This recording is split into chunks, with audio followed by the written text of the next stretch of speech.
ತಾಯಿ ಹಾಗೂ ಪ್ರಿಯಕರನಿಂದ ಮಗಳ ಕೊಲೆಯಾಗಿತ್ತು. ಆ ಒಂದು ಪ್ರಕರಣಕ್ಕೆ ಸಂಬಂಧಪಟ್ಟಂತೆ ಇದೀಗ ಬಿಗ್ ಟ್ವಿಸ್ಟ್ ಸಿಕ್ಕಿದೆ. ಕಂದಮ್ಮನನ್ನ ಕೊಂದಿದ್ದು ಮಾತ್ರವಲ್ಲ, ಕರುಣೆ ಇಲ್ಲದಂತೆ ವರ್ತನೆಯನ್ನ ಕೂಡ ತೋರಲಾಗಿರುವಂಥದ್ದು. ತಾಯಿ ಹಾಗೂ ಪ್ರಿಯಕರನಿಂದ ಮಗಳ ಕೊಲೆ ಕೇಸ್ಗೆ ಬಿಗ್ ಟ್ವಿಸ್ಟ್ ಸಿಕ್ಕಿದೆ. ಕಂದಮ್ಮನನ್ನ ಕೊಂದಿದ್ದು ಮಾತ್ರ ಅಲ್ಲ, ಕರುಣೆ ಇಲ್ಲದೆ ವರ್ತನೆಯನ್ನ ತೋರಲಾಗಿದೆ.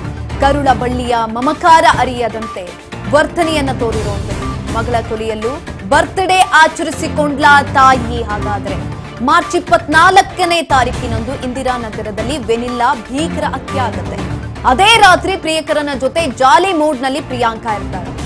ಬರ್ತ್ಡೇ ಸೆಲೆಬ್ರೇಷನ್ ನಲ್ಲಿ ಪಾಪಿ ತಾಯಿ ಮುಳುಗಿದ್ರ ಹಾಗಾದ್ರೆ ಅನ್ನುವಂತ ಪ್ರಶ್ನೆ ಇದೀಗ ಬರ್ತಾ ಇರುವಂತದ್ದು. ನೋಡಿ ಎಂತೆಂತ ತಾಯಿ ಇರ್ತಾರೆ ಅಂತ. ಕಂದಮ್ಮನನ್ನ ಕೊಂದಿದ್ದು ಮಾತ್ರ ಅಲ್ಲ, ಸೆಲೆಬ್ರೇಷನ್ ಅನ್ನ ಮಾಡ್ಕೊಂಡಿದ್ದಾರೆ. ಬರ್ತ್ಡೇ ಸೆಲೆಬ್ರೇಷನ್ ಅಲ್ಲಿ ತೊಡಗಿಸಿಕೊಂಡಿರುವಂತದ್ದು.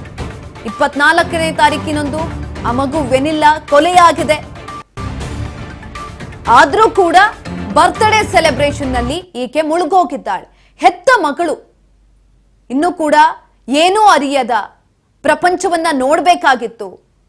ಅಂಥ ಮಗು ಹೆತ್ತ ತಾಯಿನೇ ಕೊಲೆ ಮಾಡಿದ್ದಂಥದ್ದು. ಅದು ಕೂಡ ಪ್ರಿಯಕರನೊಟ್ಟಿಗೆ ಸೇರಿ ಸ್ಕೆಚ್ ಅನ್ನ ಹಾಕಿ ಕೊಲೆಯನ್ನ ಮಾಡಿರುವಂಥದ್ದು. ಬೇರೆ ಕಡೆ ಪ್ರವಾಸಕ್ಕೆ ಹೋಗಿ ವಾಪಸ್ ಬರ್ತಿದ್ದಂತಹ ಸಂದರ್ಭದಲ್ಲಿ ಮಧ್ಯದ ದಾರಿಯಲ್ಲಿ ಕಾರನ್ನ ನಿಲ್ಲಿಸಿ ಮಗುಗೆ ಐಸ್ ಕ್ರೀಮ್ ಅನ್ನ ಕೊಡಿಸಿ, ಮಗು ತಿನ್ನಲ್ಲ ಅಂತ ಅಂದ್ರೂ ಕೂಡ ತಿನ್ನು ತಿನ್ನು ಅಂತ ಬಲವಂತ ಮಾಡಿದ್ದು.